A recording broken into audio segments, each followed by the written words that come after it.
আমার মুসলমান বাবাজি, হযরতে বিলাল হাবশী রাদিয়াল্লাহু তাআলা আনহু তিনি যখন এই কথা বললেন, তারপর কাফির বেঈমানেরা হযরতে বিলালের উপর এমন নির্যাতন চালিয়েছেন বন্ধুগণ, বিলালের উপর সর্বপ্রথম নির্যাতন চালিয়েছেন যে তার উপর চাবুক মারা হয়েছে। চাবুক মারা হয়েছে, এমন ভাবে চাবুক মারা হয়েছে যে তার শরীরের চামড়াগুলো পিঠের থেকে খসে খসে গিয়েছে চাবুকের কারণে। আমার মুসলমান বাবাজিরা, তারপরেও তিনি ইসলাম থেকে, হযরতে বিলাল এক চিমটি পরিমাণও তিনি ইসলাম থেকে হাঁটেন নাই। জোরে জোরে বলুন না সুবহানাল্লাহ। আমার মুসলমান বাবাজিরা, কেমন করে তারা পৃথিবীর জমিনের মধ্যে তারা কেমন করে এত মায়ার মানুষ হয়েছেন, এত জলিলুল কদর সাহাবী হযরতে বিলাল হাবশী রাদিয়াল্লাহু তাআলা আনহু হয়েছেন। আমার মুসলমান বাবাজিরা, আজকে আমরা জালিসুর রহমান এমনিটি মজলিসের মধ্যে বসছি, যেই মজলিসের মধ্যে বসার সঙ্গে সঙ্গে আল্লাহ সুবহানাহু ওয়া তাআলা আপনাদের মা বাবার উপর বৃষ্টির মতো করে আল্লাহ পাক রহমত নাযিল করে দিয়েছেন। জোরে বলুন সুবহানাল্লাহ। যাদের মা বাবা আজকে পৃথিবীর থেকে চলে গিয়েছেন, অন্ধকার কবরের মধ্যে চলে গিয়েছেন, তারা আজকে সন্তানের দিকে তাকিয়ে আছেন। কারণ ইদা মাতাল ইনসান ইনকাতা আমালুহু, তার সমস্ত দরজা বন্ধ হয়ে যায় ইল্লা মিন সালাস, তিনটা আমল ব্যতীত। তার মধ্যে এক শ্রেণী আছে যে নেক সন্তানরা যা দোয়া করবে। আজকে আমরা আপনারা আল্লাহর খাতিরে, নবীর খাতিরে হোক, আজকে এই জালিসুর রহমানের মধ্যে আসছেন। আমার বন্ধুগণ, আল্লাহ তাবারক ওয়া তাআলা ফেরেশতার মাধ্যমে ওই বান্দাদের জন্য ঘোষণা করে দিয়েছে যে যে বান্দাগুলো কোরআনের মজলিসের মধ্যে বসলো, যাদের মা বাবা পৃথিবীর থেকে চলে গিয়েছে, ওই মা বাবার উপর আমি আল্লাহ সুবহানাহু ওয়া তাআলা বৃষ্টির মতো রহমত কবরের মধ্যে নাযিল করে দেই। জোরে জোরে বলুন না সুবহানাল্লাহ। আমার মুসলমান বাবাজিরা, এমন একটি জালিসুর রহমানের মধ্যে আমরা বুঝতে পেরেছি বন্ধুগণ, কোন বান্দা যখন এই জালিসুর রহমানের মধ্যে বসে, আল্লাহ সুবহানাহু ওয়া তাআলা সুন্দর করে ফেরেশতাদেরকে জানিয়ে দিয়েছেন, ও ফেরেশতারা, ওই যে দেখো দুপুরের জমিনের মধ্যে এমন একটি কোরআনের মজলিস হইতেছে, যেই কোরআনের মজলিসের মধ্যে লক্ষ লক্ষ মানুষ, হাজার হাজার মানুষ দেখো কোরআনের কথার জন্য, আমার বাণীর কথা, কথাগুলো শোনার জন্য তারা বাড়ি থেকে গভীর রাতের বেলায় ছুটে আসছে। ও ফেরেশতা, তোমরা কি করো? ওই মজলিসের মধ্যে যতগুলো মানুষ বসে থাকবে, প্রত্যেকটি মানুষের জন্য এক একটা ফেরেশতা তোমরা নির্ধারিত হয়ে যাবা, সওয়াব লেখার জন্য নির্ধারিত হয়ে যাবা। ওই বান্দা যতক্ষণ পর্যন্ত কোরআনের মজলিসের মধ্যে বসে থাকবে রে বাবাজি, আল্লাহর ফেরেশতাগুলো ওই বান্দার জন্য দাঁড়ায়া দাঁড়ায়া সওয়াব লিখতে থাকেন। জোরে বলুন না সুবহানাল্লাহ। আরো জোরে বলুন না সুবহানাল্লাহ। লিল্লাহি তাকবীর। আমার মুসলমান বাবাজিরা, ওই বান্দা যতক্ষণ পর্যন্ত কোরআনের কথা শোনার জন্য এই কোরআনের মাহফিলের মধ্যে বসে থাকে রে বাবাজি, আল্লাহর ওই ফেরেশতাগুলো আপনাদের জন্য সওয়াব লেখার জন্য পারাপারি শুরু করে দেয়। আর যখন আপনি কোরআনের মজলিস থেকে উঠে যান, ওই ফেরেশতাগুলো আপনার জন্য আফসোস করতে থাকে, আরে যে আল্লাহ পাক এত মায়া করে দয়া করে তোমার জন্য আসমান থেকে এক ঝাঁক ফেরেশতা সওয়াব লেখার জন্য আসমান থেকে পাঠিয়ে দিল, কিন্তু তুমি কোরআনের কথা তোমার ভালো লাগলো না, আল্লাহর কথা তোমার ভালো লাগলো না, তোমার নবীর গুণগান তোমার ভালো লাগলো না, আল্লাহর কথাবার্তা তোমার ভালো লাগলো না, আল্লাহর কোরআনে কারীমের কথা তোমার ভালো লাগলো না। ও মুসলমান বাবাজি, ওই ফেরেশতাগুলো তোমার জন্য বলতে থাকে, আরে এত মায়া করে আসমান থেকে তোমার জন্য ফেরেশতা পাঠানো হলো, কিন্তু নাফরমান বান্দা ওই আল্লাহর গুণগান না শুনে মজলিস থেকে চলে যাও। মুসলমান বাবাজিরা, আল্লাহ পাক রব্বুল আলামিন ফেরেশতাদেরকে পাঠিয়ে দেন মজলিসের মধ্যে সওয়াব লেখার জন্য। কেন? যে গভীর রাত্রে বেলায় ধীরঘাটের মধ্যে মুসলমানের আজকে আসছে, খারডুবির মধ্যে আজকে মজলিসের মধ্যে আসছে একমাত্র কোরআন আল্লাহ তাআলার বাণীর কথাগুলো শোনার জন্য। আল্লাহ পাক রব্বুল আলামিন নবীর মাধ্যম দিয়ে যে কথাগুলো পৃথিবীর জমিনের মধ্যে যে কোরআনকে নাযিল করেছেন, সে কোরআনের কথা শোনার জন্য তারা মজলিসের মধ্যে আসছে। আমার বন্ধুগণ, তাদের জন্য ফেরেশতা পাঠিয়ে দেন, কিন্তু কপাল পোড়া মুসলমান সেগুলো ভালো পায় না। না পেয়ে তারা মজলিস থেকে উঠে চলে যায়, তারা বাজার ঘাটের মধ্যে চলে যায়। বন্ধুগণ আমার, মুসলমান বাবাজিরা, যেই বাবাজিরা উঠে যাইতেছেন কান খুলে শুনে রাখুন, আপনাদের বিরুদ্ধে কোরআনে কারীমের ভিতরে আল্লাহ পাক রব্বুল আলামিন সুন্দর করে আয়াতে কারিমা নাযিল করে দিয়েছেন, ওয়া আসারাল হায়াতাদ দুনিয়া। যেই বান্দাগুলো পৃথিবীর জমিনের মধ্যে যেই বান্দাগুলো লোভ লালসার মধ্যে ঘুরে, পৃথিবীর লোভ লালসার মধ্যে ঘুরে, দোকানপাটের মধ্যে ঘুরে, আল্লাহকে সীমা লঙ্ঘন করে চলে, আল্লাহকে সীমা লঙ্ঘন করে চলার পর ওই বান্দাগুলো যখন কোরআনের মজলিসের মধ্যে চলে যাওয়ার পর ওই বান্দাগুলোর কোরআন হাদিসের কথা ভালো লাগে না, দুনিয়ার লোভ লালসার মধ্যে পড়ে যায়, দুনিয়ার মধ্যে সবকিছু ব্যবচারের মধ্যে পড়ে যায়। ও বান্দা মুসলমান, শোনো শোনো শোনো শোনো, আজকে কোরআনের মজলিস থেকে তুমি চলে যাইতেছ, কান খুলে শোনা রাখো মুসলমান, এই কোরআনের মজলিস থেকে উঠে যাওয়ার কারণে তোমার বিরুদ্ধে আল্লাহ পাক কি তৈরি করেছে। আল্লাহ পাক রব্বুল আলামিন বলেন, বান্দারে, এই যে তুমি আজকে আমাকে সীমা লঙ্ঘন করি আমার কোরআনের কথা শোনার না শুনিয়া আজকে তুমি কোরআনের মজলিস থেকে চলে যাইতেছ, বান্দা শোনো, ফা ইন্নাল জাহিমা হিয়াল মাওয়া, আমি আল্লাহ তোমার জন্য খাতারনাক ভয়ানক একটা জাহান্নাম তৈরি করেছি। মুসলমান বাবাজিরা, আজকে যদি আমরা পৃথিবীর মধ্যে এই কোরআনের কারীমের কানুনকে যদি আমরা ভালো না বাসি, কোরআনের কথা যদি আজকে আমরা ভালো না বাসি, আল্লাহকে যদি আমরা সীমা লঙ্ঘন করে চলি, বন্ধুগণ, বাজার ঘাটের মধ্যে মেয়েদের পিছনে যদি আমরা আড্ডা দিয়ে আজকে ঘুরি, যে একটা মাল চাইতেছে কত সুন্দর, তার পিছনে যেতে হবে। মুসলমান বাবাজিরা, আর যদি এইভাবে যদি আপনি পৃথিবীর মধ্যে চলেন, শুনে রাখুন মুসলমান বাবাজিরা, তাহলে আল্লাহ পাক বলেছেন, তোমার জন্য আমি ভয়ানক জাহান্নামকে তৈরি করে রেখে দিয়েছি। আমরা কে কে জাহান্নামে যেতে চাই? যে হাত তুলে দেখায় আল্লাহকে, আমরা জাহান্নামে যেতে চাই। যাইতে চান আপনারা? কেউ যেতে চাই না। আমার মুসলমান বাবাজি, আমরা কি এই মজলিসের মধ্যে দুটি হাত আল্লাহকে দেখায় দিতে পারবো যে আমরা দোয়া শেষ না হওয়া পর্যন্ত আমরা এই মজলিসের মধ্যে বসে থাকবে ইনশাআল্লাহ? দুটি হাত আল্লাহকে দেখায় দিই, হাত উঁচা করে দেখাই দিই আল্লাহকে, নারায়ে তাকবীর, নারায়ে তাকবীর। আল্লাহ তাবারক ওয়া তাআলা আপনাদের সবাইকে এই মজলিসের লাস্ট পর্যন্ত থাকার তৌফিক দান করুক। সবাই বলুন আমিন। আমার মুসলমান বাবাজিরা, আমি বলতেছিলাম, আল্লাহ পাক রব্বুল আলামিন পৃথিবীর জমিনের মধ্যে মুসলমানদেরকে অনেক অনেক নিয়ামত আল্লাহ পাক রব্বুল আলামিন দিয়েছেন।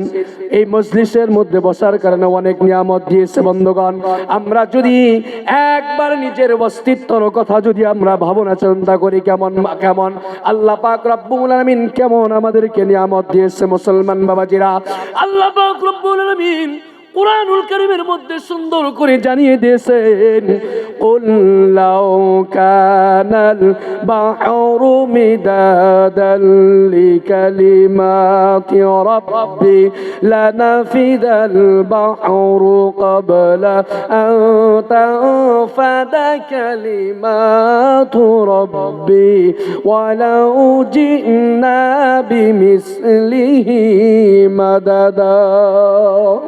আমার মুসলমান বাবাজি, আল্লাহ পাক রব্বুল আলামিন তার নবীকে জানিয়ে দিয়েছেন, হে নবী হে, আপনি গোটা পৃথিবীর মানব মণ্ডলীদেরকে সুন্দর করে জানিয়ে দেন আমি আল্লাহ রাব্বুল আলামিন কত নিয়ামত মুসলমানদেরকে দিয়েছি, পৃথিবীর জমিনের মধ্যে মানব মণ্ডলীকে দিয়েছি।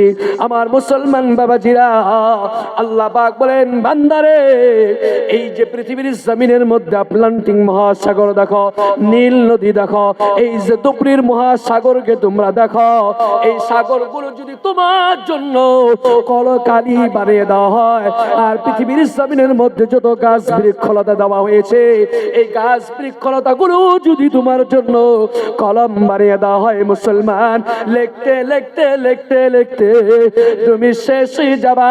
ওই আটলান্টিক মহাসাগর গুলো শেষ হয়ে যাবে, নদীগুলো শেষ হয়ে যাবে, সমস্ত গাছ গুজারি গুলো শেষ হয়ে যাবে, তারপরে পরেও এক চিমটি পরিমাণ আল্লাহ তাআলার নিয়ামতের শুকরিয়া আদায় করে শেষ করে বাড়তে পারবা না।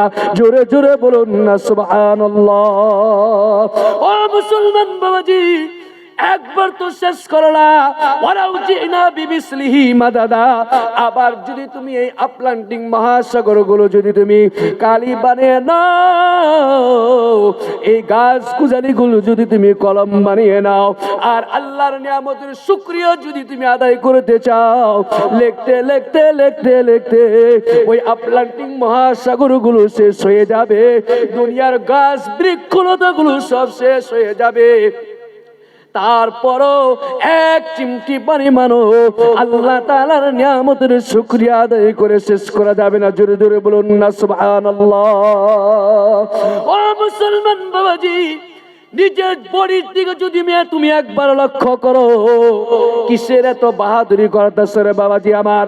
এই পৃথিবীর জমিনের মধ্যে যদি নিজের অস্তিত্বর কথা যদি তুমি ভাবো, যে এই পৃথিবীর জমিনের মধ্যে আমাকে সর্বপ্রথম যখন বানাইতে চাইছিলেন আল্লাহ, কেমন করে ফেরেশতারা মানা করেছিলেন, তারপরও আল্লাহ পাক রব্বুল আলামিন পৃথিবীর জমিনের মধ্যে মুসলমানদেরকে সৃষ্টি করেছেন। বন্ধুগণ, আল্লাহ পাক রব্বুল আলামিন ওয়াইদ ক্বালা ربك للملائكة إني جائل في الأرض خليفة। আল্লাহ পাক রব্বুল আলামিন যখন ফেরেশতাদেরকে বললেন, ও ফেরেশতারা, পৃথিবীর জমিনের মধ্যে আমি মানব মণ্ডলীকে সৃষ্টি করতে চাই, মানব মণ্ডলীকে আমি বানাইতে চাই। ফেরেশতারা তোমরা কি বলো? ফেরেশতারা বলেছিলেন, না না আল্লাহ, দুনিয়ার জমিনের মধ্যে মানব মণ্ডলীকে সৃষ্টি করবেন না। যেই মানব মণ্ডলী পৃথিবীর জমিনের মধ্যে আসার পর যে মানব মণ্ডলী গুলো আপনার গোলামি করবে না, আপনার কোরআনের কথা মানবে না, আপনার ইবাদত করবে না, আপনার মসজিদে তারা সারা দিবে না, আপনার গোলামি তারা করবে না, পৃথিবীর জমিনের মধ্যে যাওয়ার পর তারা ফিতনা ফাসাদের মধ্যে পড়ে যাবে, তারা গুনার মধ্যে পড়ে যাবে, আপনাকে সীমা লঙ্ঘন করে চলবে, আপনাকে মানবে না। আল্লাহ পাক রব্বুল আলামিন তারপরও কি করেছেন বন্ধুরে আমার? আল্লাহ পাক বললেন, না না ও ফেরেশতা, আমি খলিফা দুনিয়ার জমিনের মধ্যে কায়েম করব। ক্বালা ইন্নী আ'লামু মা লা তা'লামুন। আল্লাহ পাক বলেন, ও ফেরেশতা, আমি যা জানি তা তোমরা জানো না, সুতরাং আমি পৃথিবীর জমিনের মধ্যে মানুষ মণ্ডলীকে সৃষ্টি করব।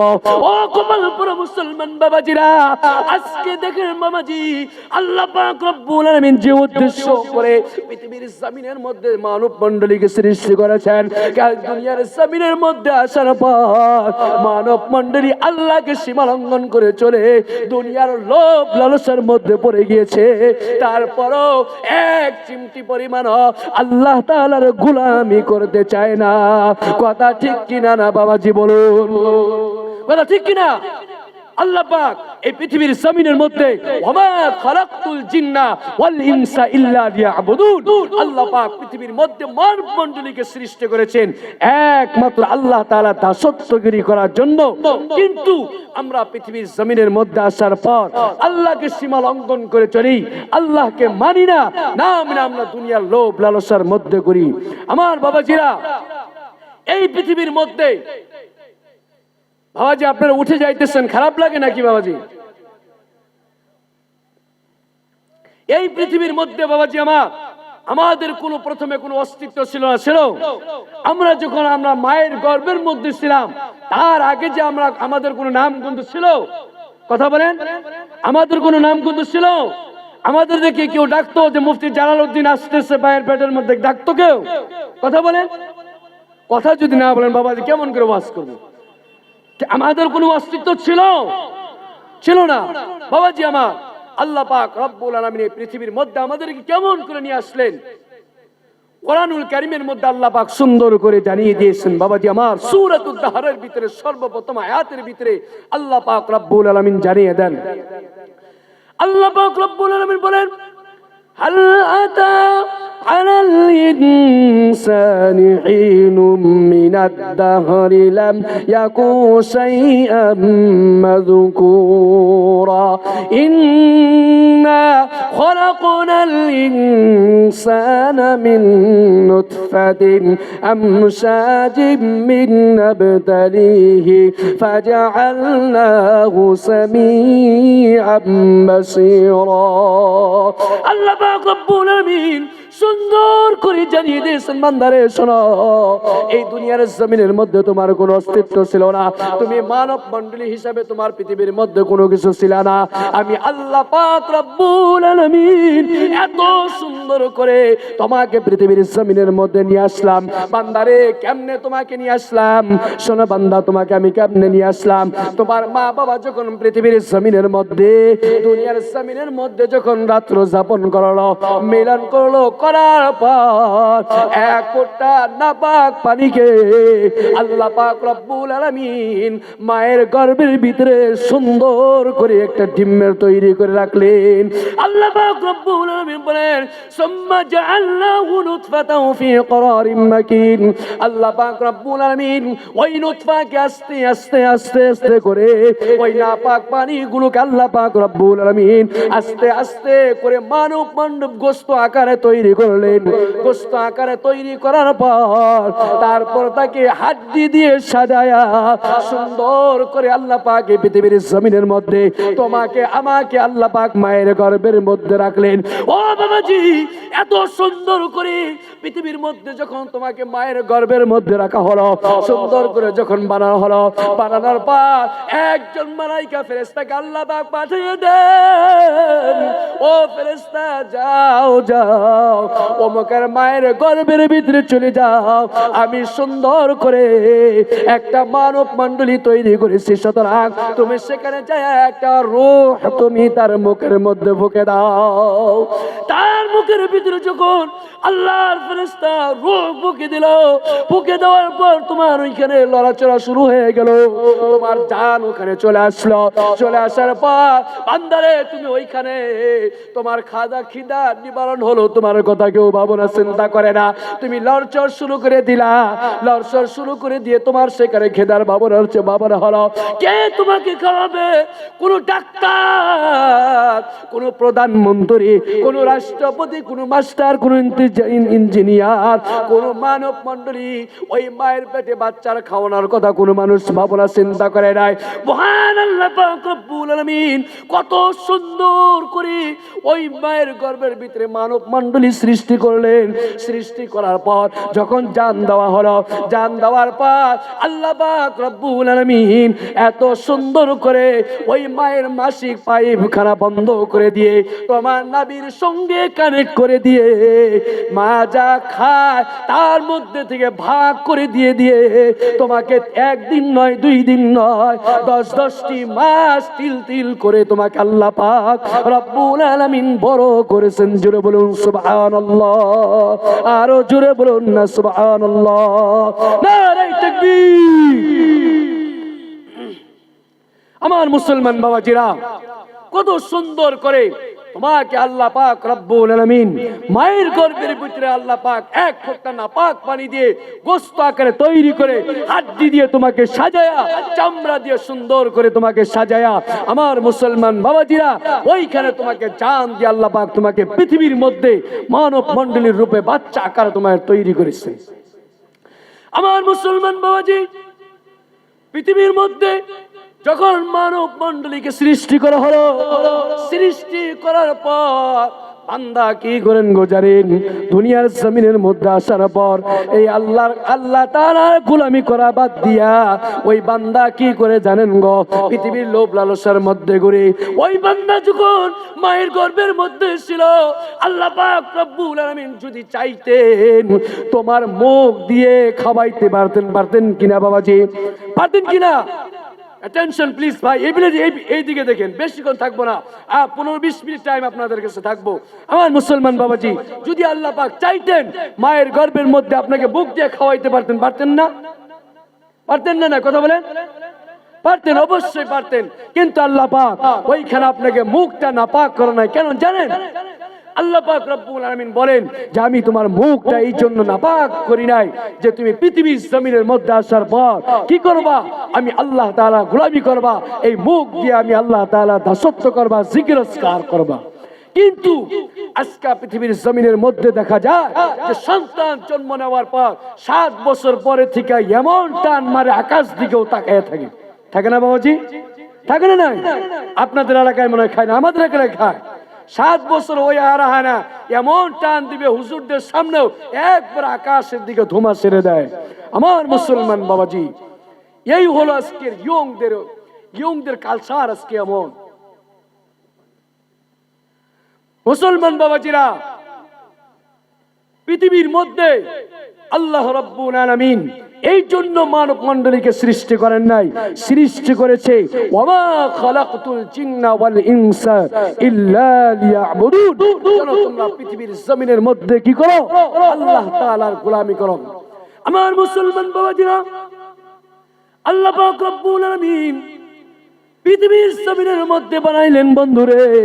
আল্লাহ পাক বলেন বান্দারে খালাকতু বিয়াদাইয়া, আমি আল্লাহ পাক রব্বুল আলামিন এত মায়া করে তোমাকে, এত আমি হাত দিয়ে নিজ কুদরতি হাত দিয়া এত সুন্দর করে তোমারে বানাইলাম। বান্দা দুনিয়ার জমিনের মধ্যে আসার পর আমাকে সীমা লঙ্ঘন করে চলো, আমাকে আমার গোলামি করো না, আমাকে মানো না। বান্দা পৃথিবীর জমিনের মধ্যে কি করো গো? ওই মধ্যে আসার পর আমার মসজিদের মধ্যে তোমরা সারা দাও না, আমার গুণগান গাও না, আমার মাহফিল কোরআনের কথা শোনো না। বান্দা তুমি সীমা লঙ্ঘন করে পৃথিবীর জমিনের মধ্যে চলো। ওই বান্দাগুলোকে আল্লাহ পাক সব থেকে পছন্দ বেশি করেন যে বান্দাগুলো পৃথিবীর জমিনের মধ্যে ওয়া আম্মা মান খাফা মাকাম রাব্বিহি ওয়া নাহান নাফসা আনিল হাওয়া, যে বান্দাগুলো পৃথিবীর জমিনের মধ্যে আসার পর একবার গুনাহ করার সময় মনে মনে ভাবনা চিন্তা করে, আরে আমি যদি আজকে এই গুনাহ করি কিয়ামতের ময়দানে আল্লাহর আদালতের মধ্যে কিভাবে মুখ দেখাবো? আমি আল্লাহর আদালতের মধ্যে কিভাবে মুখ দেখাবো? আমি আল্লাহর সামনে কিভাবে মুখ দেখাবো? ওই মেয়েটা আমাকে ডাকলো, কিন্তু না যে গুনাহ থেকে ফিরে আসলা, আল্লাহর ভয়ে তুমি এই কোরআনের মজলিসের দিকে ফিরে আসলা। আল্লাহ বলে দেখ ওই বান্দা গুনাহ থেকে আমার ভয়ে কি করলো? কোরআনের মাহফিলে ছুটে আসলো। আসার কারণে আমি আল্লাহ পাক রব্বুল আলামিন ওই বান্দার সমস্ত গুনাহগুলো আমি আল্লাহ নিজ গুণে ক্ষমা করে দিলাম। জোরে জোরে বলুন না সুবহানাল্লাহ। লা ইলাহা ইল্লাল্লাহ, জিকির করেন লা ইলাহা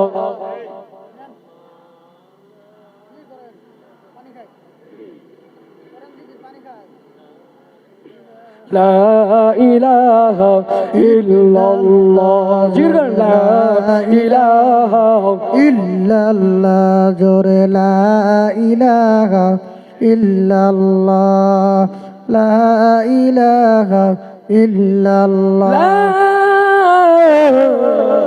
ইলাহা ইল্লাল্লাহু মুহাম্মাদুর রাসূলুল্লাহ সাল্লাল্লাহু আলাইহি ওয়াসাল্লাম।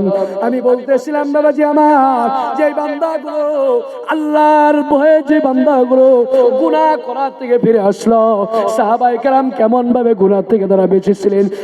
একদিন আমার মুসলমান বাবাজি, একদিন আল্লাহ রাসূল সাল্লাল্লাহু আলাইহি ওয়াসাল্লাম কেমন কেমন মায়া করতো সাহাবায়ে কেরামদেরকে, সাহাবায়ে কেরাম রাসূলকে কেমন মায়া করতো, কেমন তারা স্নেহ করতো। আল্লাহর উপর ঈমান আনার পর গুনার কারণে রাসূলের কাছে এমন ভাবে চলে আসছে বাবাজি, একদিন আল্লাহ রাসূল সাল্লাল্লাহু আলাইহি ওয়াসাল্লাম শরীরের মধ্যে হিজামা লাগাইছেন। হিজামা বুঝেন তো? হিজামা বুঝেন? হিজামা শরীরের মধ্যে বিষ হওয়ার পর এক ধরনের যে বৈদ্যরা রক্ত তুলে না গো, সিং দিয়া চিনেন? কে কে চেনেন? তুই হাত তুলে দেখাই তো, এক হাত তুলে। চেনেন তো? যাই হোক, মাশাআল্লাহ, সবাই চিনেন। একদিন আল্লাহ রাসূল সাল্লাল্লাহু আলাইহি ওয়াসাল্লাম শরীরের মধ্যে হিজামা লাগাইছেন। হিজামা লাগার পর এক সাহাবীকে আল্লাহ রাসূল সাল্লাল্লাহু আলাইহি ওয়াসাল্লাম ডেকে বললেন, ও সাহাবী, আমার রক্তগুলো, এই হিজামার রক্তগুলো এমন একটি জায়গার মধ্যে তুমি পুঁতে দিবা, যে জায়গার মধ্যে যেন কোনো মানব মণ্ডলী পাড়া না দিতে পারে, কোন মানব মণ্ডলী যেন পাড়া না দিতে পারে। আমার মুসলমান বাবাজিরা, ওই সাহাবী যখন আল্লাহ রাসূলের রক্তগুলো যখন নিজে হাতের মধ্যে নিলেন, নেওয়ার পর যখন আল্লাহ রাসূলের থেকে আড়াল হয়ে গেল, আড়াল হয়ে যাওয়ার পর যখন ওই সাহাবী রক্তগুলো গর্ত খুঁড়লেন, একটা গর্ত খোঁড়ার পর ওই সাহাবী তিনি মনে মনে ভাবতেছেন, এই রক্তগুলো যদি এই জায়গার মধ্যে আমি পুঁতে রেখে দেই, এই রক্তগুলো যদি আমি এই জায়গায় গর্ত করে রেখে দেই, এমনও তো হতে পারে যে কোনো মানব মণ্ডলী এসে এই জায়গায় পাড়া লাগাইয়া দেবে। কেমন করে আমি আল্লাহ রাসূলের কাছে মুখ দেখাবো, কেমন করে আল্লাহ রাসূলের সামনে দাঁড়াবো যে আল্লাহ রাসূল একটা রক্তর জঘন্য, একটা কয়টা রক্ত এমন একটা জায়গার মধ্যে গর্ত করে রেখে দিতে বলেছিল। আরে আমি সাহাবী রাসূলের সাহাবী ওই রক্তগুলো আমি ঠিকভাবে রাখতে পারি নাই। না না, এই রক্তগুলো এই জায়গায় পুঁতে রাখা যাবে না। ওই রক্তগুলো ওই সাহাবী ওই জায়গায় পুঁতে না দিয়ে তিনি কি করলেন জানেন গো? তিনটা গর্ত খোদার পর ওই সাহাবী নিজেই রক্তগুলো পান করে ফেলেছেন। জোরে জোরে বলুন না সুবহানাল্লাহ, লা ইলাহা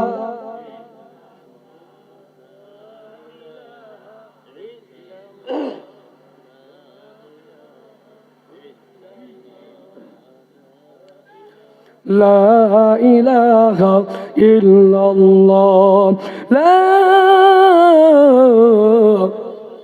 ইলাহা ইল্লাল্লাহু মুহাম্মাদুর রাসূলুল্লাহ সাল্লাল্লাহু আলাইহি ওয়াসাল্লাম।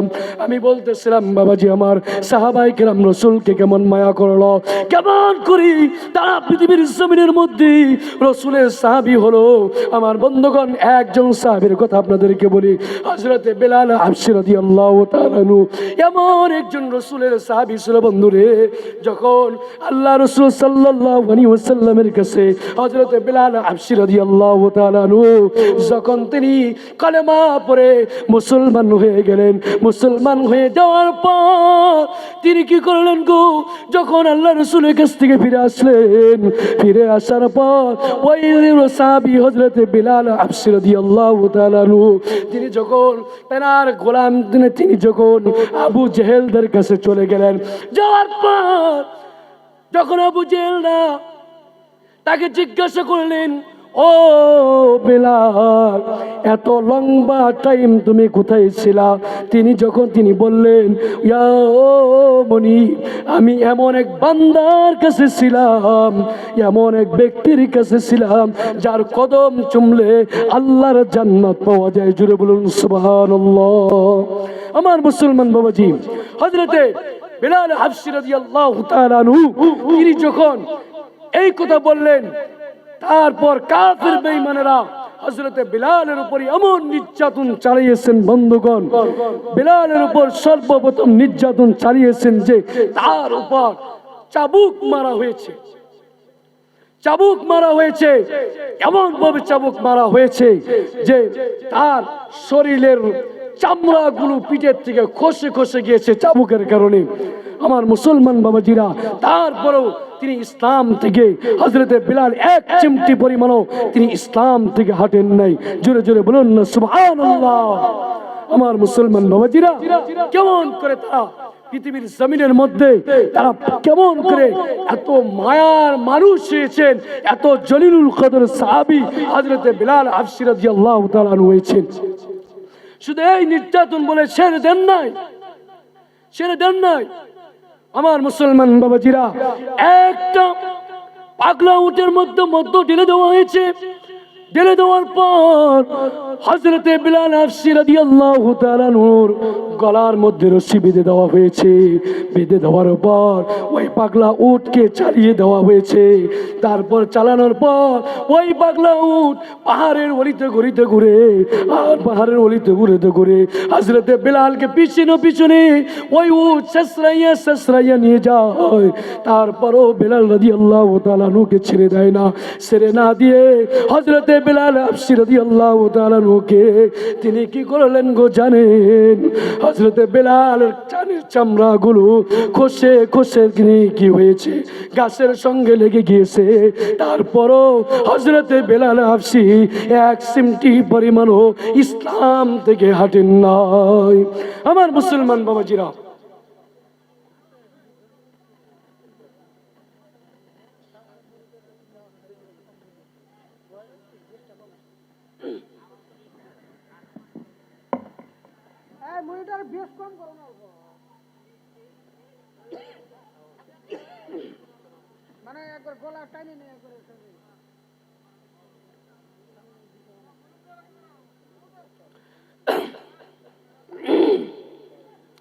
আমার মুসলমান বাবাজিরা, হযরতে বিলাল হাবশী রাদিয়াল্লাহু তাআলা আনহুকে এত নির্যাতন চালানোর পরও,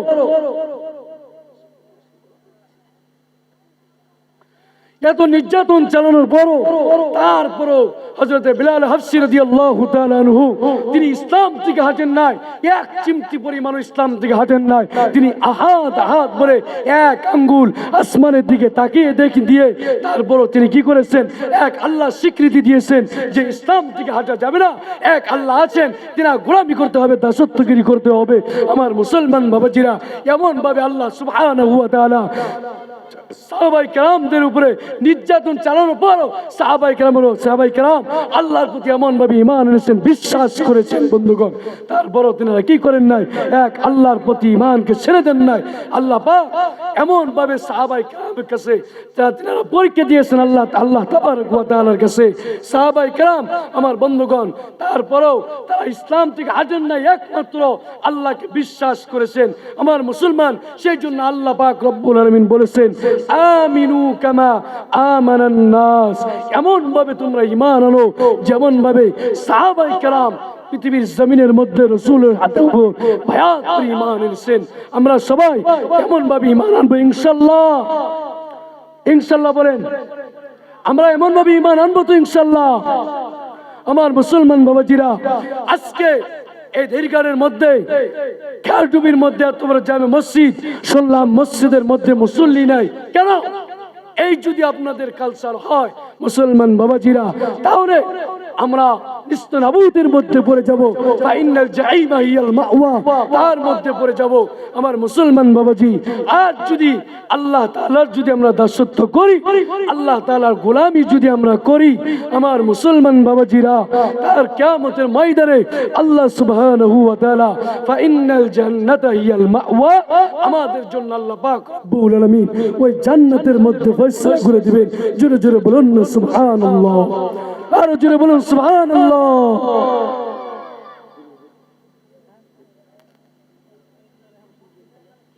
যাই হোক, আল্লাহ সুবহানাহু ওয়া তাআলা আমাদের সবাইকে শোনার থেকে বেশি বেশি করে আমল করার তৌফিক দান করুক।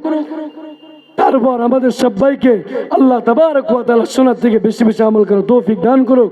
ওয়া মা আলাইনা ইল্লাল বালাগ ওয়া আখির দাওয়ানা আলহামদুলিল্লাহি রাব্বিল আলামিন।